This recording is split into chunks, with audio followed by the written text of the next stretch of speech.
There's Coach right Hey, there. Coach. Hey, Coach. First of all, that was some. You've had some crazy wins this year, but that one was special last night. What a great team effort last night. Yeah, it was. It was a good team effort. Everybody contributed, and for us to win, especially with Bye going down early, Yeah. you know, everybody had to take it up a notch, and I think they did. It was the ultimate team win last night. We watched your post-game speech there in the locker room just now, and those are real tears. What were those tears about? What were you expressing in that moment? I felt like last night was, for me, the first time I looked in the huddle and they actually, were talking to each other and not talking over each other, and they were communicating and they were, doing the right thing. And I felt they just stuck together. I didn't feel so much last night as if I was telling, or the rest of the coaches were telling the guys everything. They were correcting each other. And so I just felt like they got it, because it's like you until they get it, it doesn't matter, what you do, because they have to be connected on the floor. And I felt like they were connected on the floor, and I felt like they were connected in our huddles as well. Coach, the other thing that was so remarkable, I mean, to beat North Carolina means something. I mean, that's a really good basketball team. And you Mm-hmm. guys are up 8 late, and it felt like, hey, man, they're going to win this game. And then you just knew North Carolina had one more run, right? I mean, you've played the game long enough. You've done this. Mm-hmm. You've seen this before. And the fact that North Carolina took the lead and then your guys had to respond only had to make that much more sweeter. Didn't it be one thing that, hey, we got an 8-point lead, we milked it out, we ran out the clock, that's a W, we feel good about it because it was a great win. But it's another thing to have that lead, lose it, and then now let's go win this thing again, right? That was something special.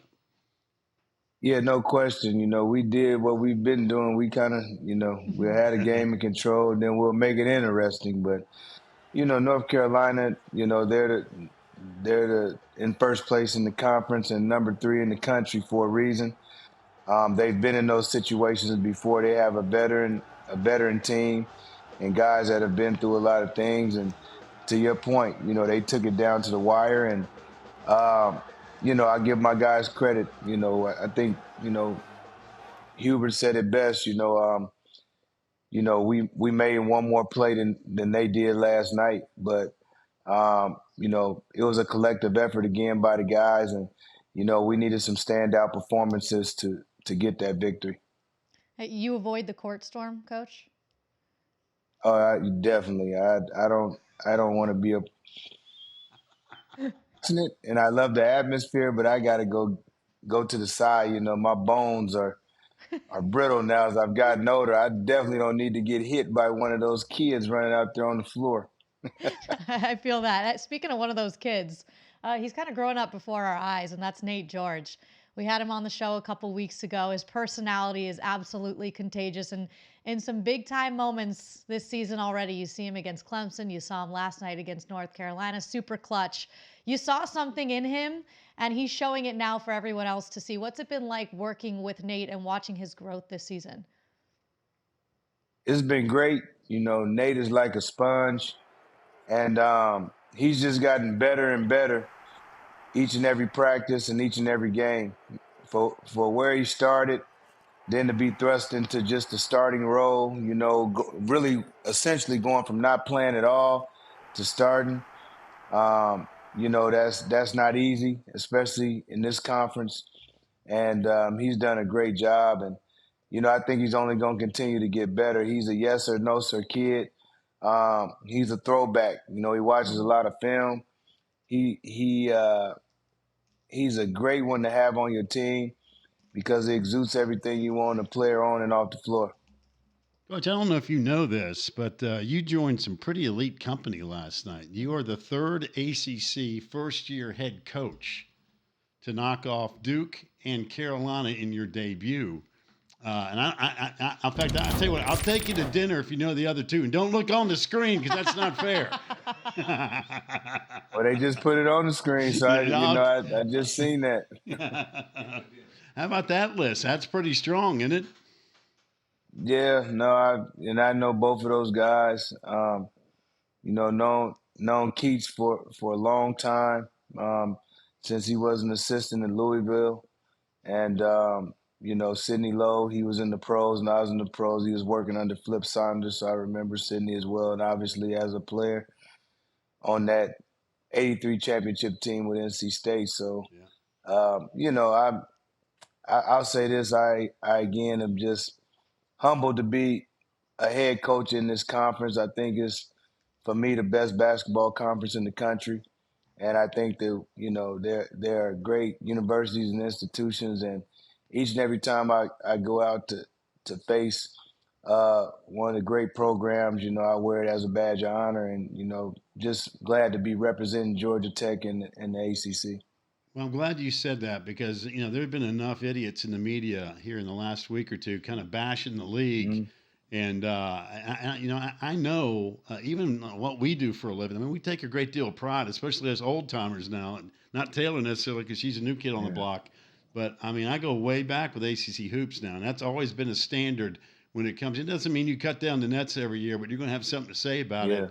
And with what you've been able to do, I mean, listen, winning at Clemson's not easy. That's a good team. That's a good team. Brad's got. You've beaten Duke. You've beaten Carolina. You've beaten a Mississippi State team that rolled in there to the ATL, ranked in the top 20 when the ACC SEC challenge going. And you're just getting started.